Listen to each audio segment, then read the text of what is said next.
Purée quoi.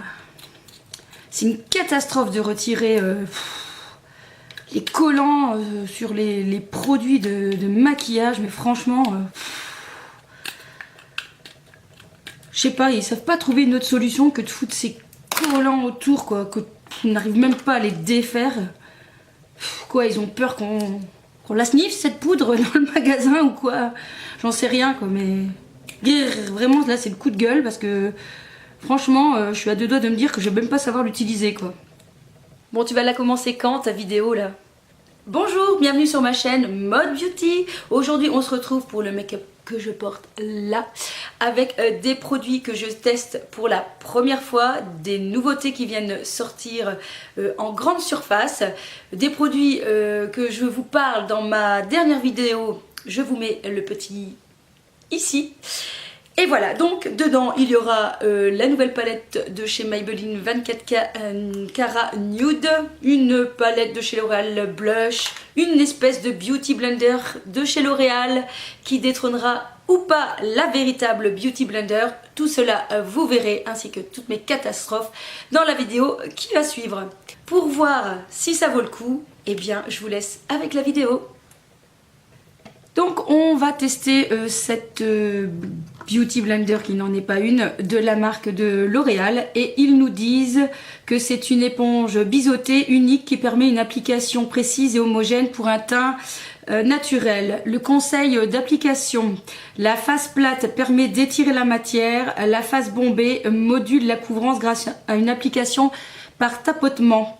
La pointe s'utilise pour les zones les plus délicates, arête du nez, contour des yeux. Ils nous disent pas en fait de le mouiller avant l'utilisation. C'est vrai que j'ai pas tendance à mouiller ma Beauty Blender quand je l'utilise, donc ici je vais faire pareil, je vais pas la mouiller pour la tester. Alors pour cela je vais donc tester le fond de teint de chez Bourjois Hair Matte en teinte beige.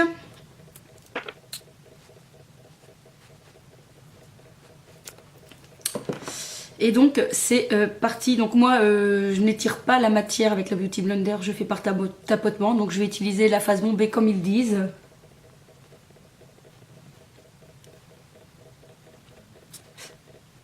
Premier avis, elle est très dure, hein. Franchement c'est très dur sur la peau. Et j'ai l'impression que cette éponge boit beaucoup le fond de teint. D'ailleurs, je pense que je vais tester de l'autre côté avec ma vraie Beauty Blender pour faire la différence. Vous m'excusez, elle est un petit peu sale.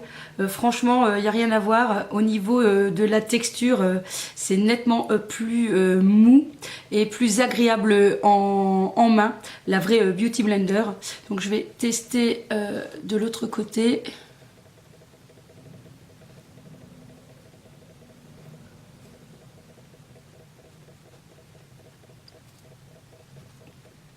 Et je dirais quand même que la Beauty Blender boit moins le fond de teint que celle-ci. On repasse à celle-ci.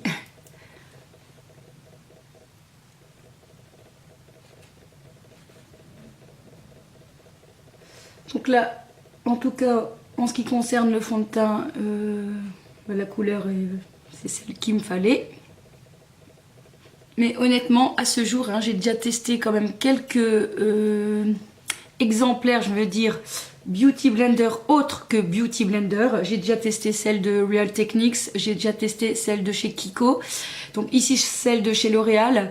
Et honnêtement, il y a rien qui vaut la Beauty Blender. Hein.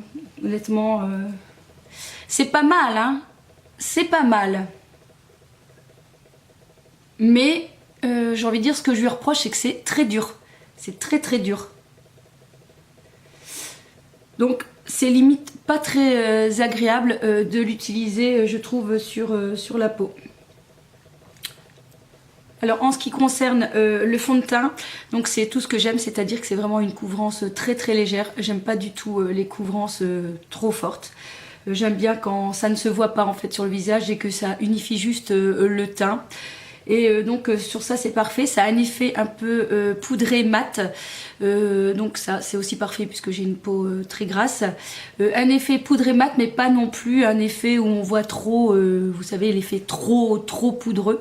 Donc pour ça franchement, donc le fond de teint là j'en suis très contente. Maintenant il faudra voir si après plusieurs heures voilà, il limite les dégâts si je compare à d'autres fonds de teint que je n'aime pas, que j'ai déjà essayé. Bien, on va passer à l'anti-cerne et là je vais donc utiliser le côté plat. Je pense que ça peut être sympa. Alors comme d'hab, hein, là j'ai pas de nouveau, c'est toujours mon Fit Me de chez Maybelline. On va juste en mettre en dessous. Et donc je vais utiliser le côté plat avec le coin. À mon avis, ça peut être pas mal. C'est pas mal, mais elle boit beaucoup trop la matière. Hein. Honnêtement, elle boit beaucoup trop la matière. Alors ce que je vais faire, je vais essayer de l'humidifier pour voir s'il y a une différence. Alors je vais prendre justement une Fixing Mist de chez L'Oréal.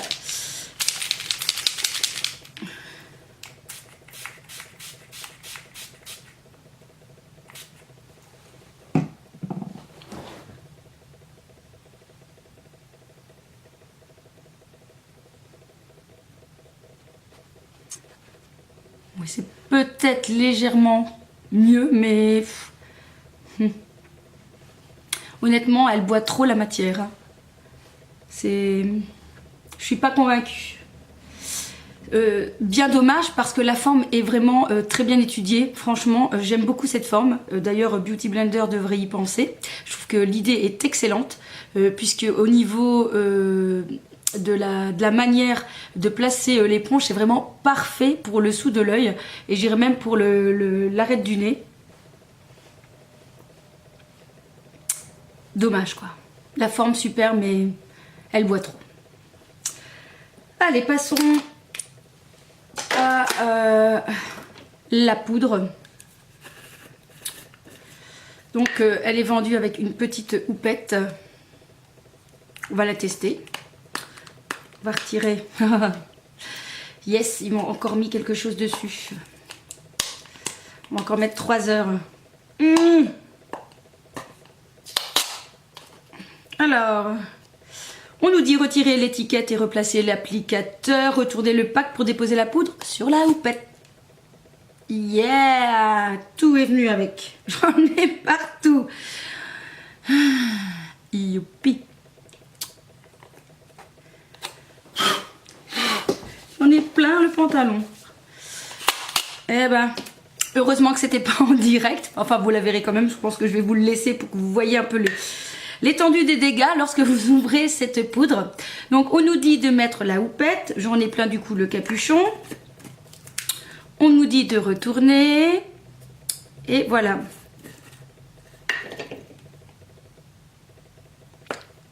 Je vous montre l'état du bazar. Bon, eh ben, c'est pas gagné tout ça. Hein. Ouh là là là là là là. Alors leurs produits, non, bah là c'est pas top du tout. Hein. Faut pas faire comme il est marqué sur l'étiquette. Hein. Honnêtement, c'est la cata là. Bon. Ben, en fait, en 2 applications, vous avez plus de poudre.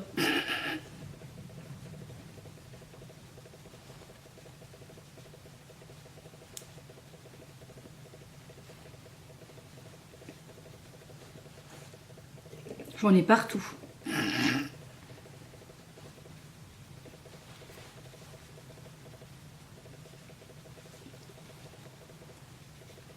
Alors, cette poudre, que nous dit-elle? Elle est pas mal. Quand même. Elle est pas mal. Franchement, elle est très très bien. Bon, moi, je suis pas très fan des petites houpettes comme ça. Je préfère prendre un pinceau, mais bon. Je voulais tester jusqu'au bout. Elle poudre bien. Elle poudre pas mal. Honnêtement, elle est bien douce. Honnêtement, c'est tout doux. Donc elle est très agréable.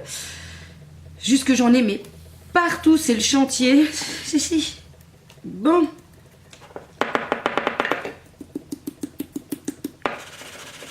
On va essayer de jouer au tamis et de remettre tout dedans. Bon, bah j'en ai partout. Hein. Allez. Bon. On va tester maintenant les blushs. Alors, est-ce qu'ils nous disent quelque chose? Non. Donc, il y a 5 teintes.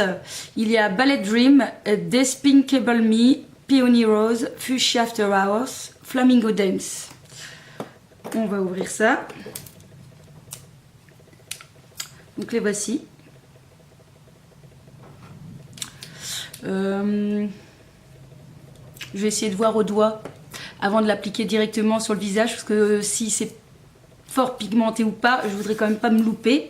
Vu déjà les catastrophes d'aujourd'hui, je crois que c'est bon. Allez, on va tester. On va tester le premier rose.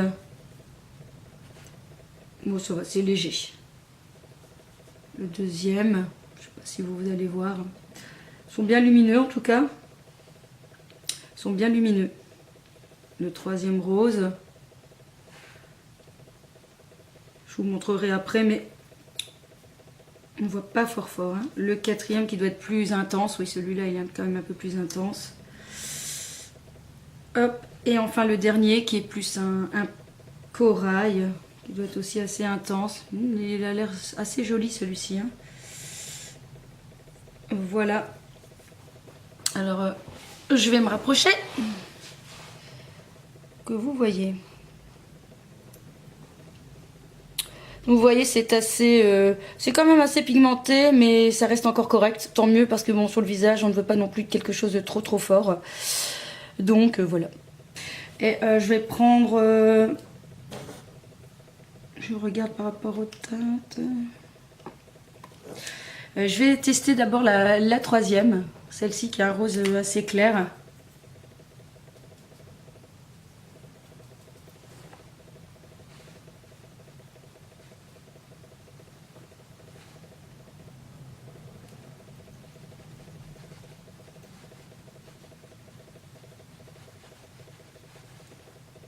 Ouais, donc c'est quand même bien, assez bien pigmenté. Couleur assez jolie, assez fraîche je trouve. Et alors je vais prendre celle-ci qui est plus pêche rosée et je vais peut-être le mettre comme highlighter en fait. Je sais pas, je vais essayer au doigt.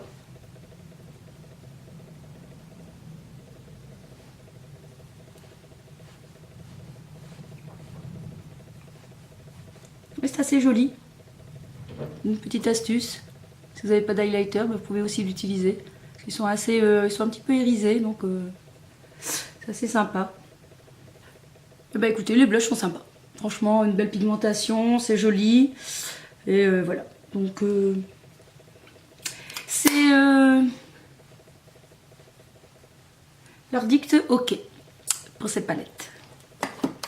Bien, on va passer maintenant à la palette 24 karat gold.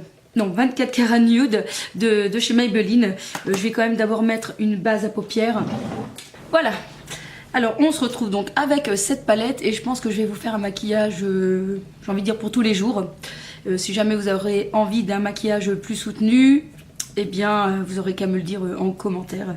Et alors, ce que je vais faire, je vais utiliser l'outil qui est dedans. Comme ça, je vous donnerai mon avis si ça vaut le coup. Parce que, bon, on n'a pas toutes 50 pinceaux. Et peut-être que ça serait bien utile de l'utiliser. On verra bien.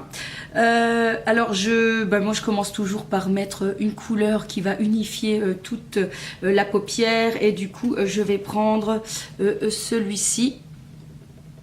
Voilà, qui est un beige assez clair et je vais prendre donc le côté embout mousse. On verra ce que ça va donner. C'est pigmenté.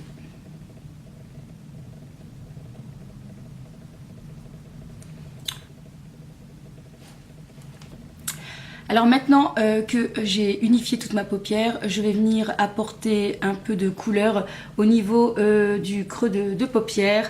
Et pour cela, eh bien, je vais directement attaquer, puisqu'il y a il manque une couleur de transition dans cette palette, malheureusement. Donc du coup c'est pas facile, ça c'est dommage, parce qu'ils ont mis vraiment du clair, puis un marron foncé et un noir.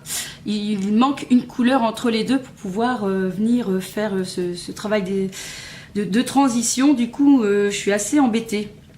Bon, ou alors je vais prendre peut-être celui-là. Allez, bah, on va quand même tenter celui-là, qui pourrait être une couleur de transition. La seule chose, c'est qu'il est pailleté, donc ça, c'est pas trop top, mais enfin bon. Et du coup, je vais prendre plutôt le côté pinceau. Donc avec le pinceau, c'est un petit peu plus poudreux, donc il faut juste tapoter. On va venir donc le mettre. Ah. Alors en tout cas, je suis bien contente au niveau de la pigmentation. C'est bien pigmenté. Finalement, cette couleur peut faire couleur de transition. Donc ça, c'est déjà la bonne nouvelle. La couleur est pas mal. Donc forcément, si on veut de quelque chose de plus intense, on revient plusieurs fois avec la matière. Par contre, bon, bien sûr, il n'y a pas de pinceau estompage avec, donc bon.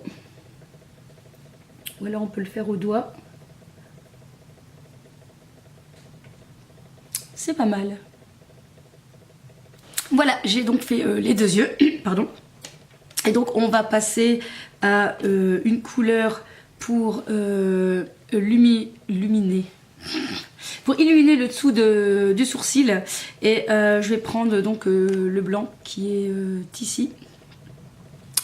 Avec un pinceau mousse. Je vais prendre juste le bord de mon pinceau en fait. Hein. Je vais prendre juste le bord. Voilà.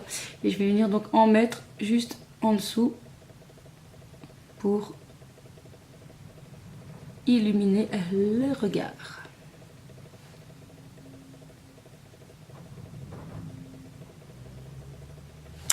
De même, je vais venir en mettre en coin interne de mon œil. Elle est pas mal. Elle est pas mal, elle n'est pas mal. Alors, on va terminer, hein, donc c'est un maquillage assez simple pour tous les jours. Hein. Je vais prendre donc une troisième couleur pour venir le poser sur la paupière mobile. Et je vais utiliser, j'hésite entre deux.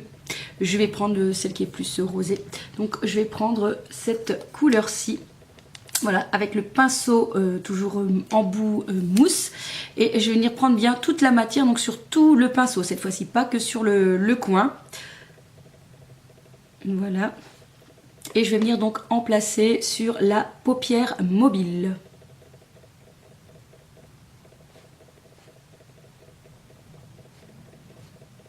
Donc ça reste un maquillage assez facile pour tous les jours. Très portable.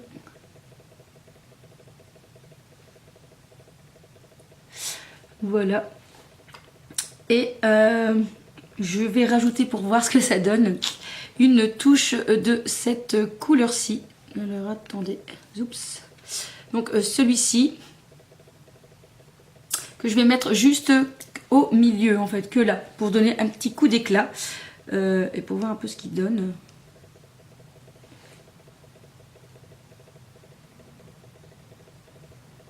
On va dire que les deux couleurs se ressemblent légèrement là. On a quasi deux teintes identiques. En tout cas, ce qui est sympa aussi, c'est que ces micro paillettes qu'on voit dans le fard, et c'est assez sympa. Il n'y a pas de chute, légèrement. Il y a quand même légèrement des chutes en dessous. Je vois des micro paillettes en dessous. Mais bon, rien de vraiment ultra alarmant. J'avais envie de dire pas voilà, je vais en mettre un petit peu encore en dessous en ras de cils pour un petit peu apporter un petit peu d'intensité à mon maquillage.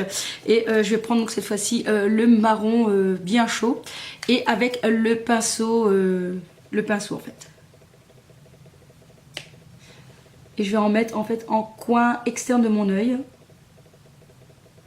Et je vais venir estomper jusqu'à l'intérieur de mon œil pour en avoir en fait nettement moins.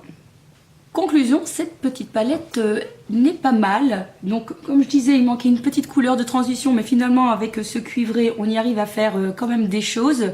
La pigmentation a l'air très correcte. Maintenant, je ne sais pas non plus sur la tenue. Ça, eh bien, je le dirai seulement que soit dans ma prochaine vidéo ou sur mon compte Facebook. Donc voilà, en ce qui concerne la palette 24K. Alors, autre test aussi, mais ça j'avais déjà testé, c'est le liner de chez Kat Von D qui est juste vraiment super. J'aime beaucoup ce liner qui est avec un pinceau un pinceau feutre qui est vraiment assez agréable et facile à utiliser.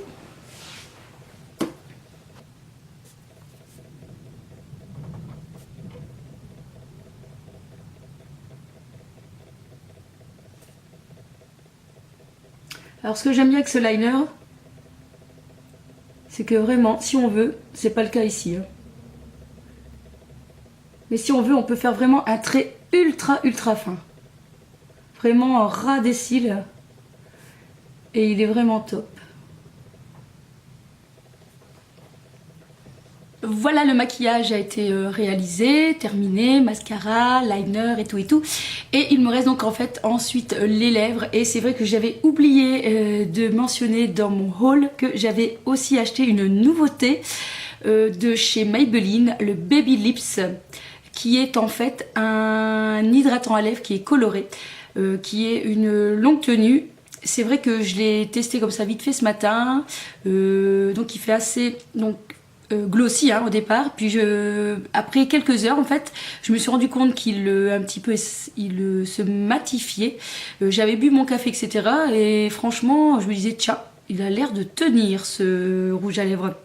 Donc voilà, donc moi j'ai pris la teinte je sais pas s'il y a un numéro de teinte, il n'y a pas de numéro de teinte, mais enfin celui qui est un peu plus corail, il existe 5-6 couleurs, donc le voici et donc je vais le poser. Et comme vous voyez, il est ultra coloré, hein.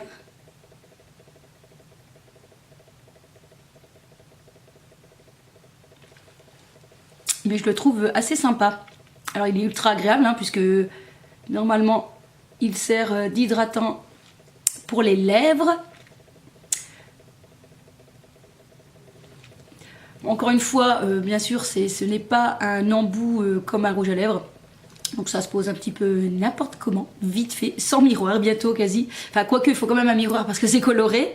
Et franchement, j'étais agréablement surpris par l'utilisation.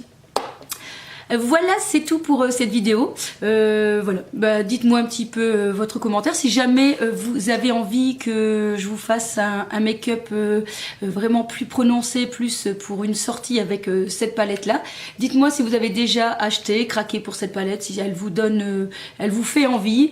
Et voilà, j'espère en tout cas que cette vidéo vous aura plu. N'hésitez pas à mettre un petit pouce et à partager. Voilà, n'oubliez pas aussi que à 300 abonnés, je vous fais un super concours. Pour cela, eh bien, je compte sur vous. On se retrouve très vite sur ma chaîne. Kiss kiss. Bonjour. Bonjour toi qui me regardes.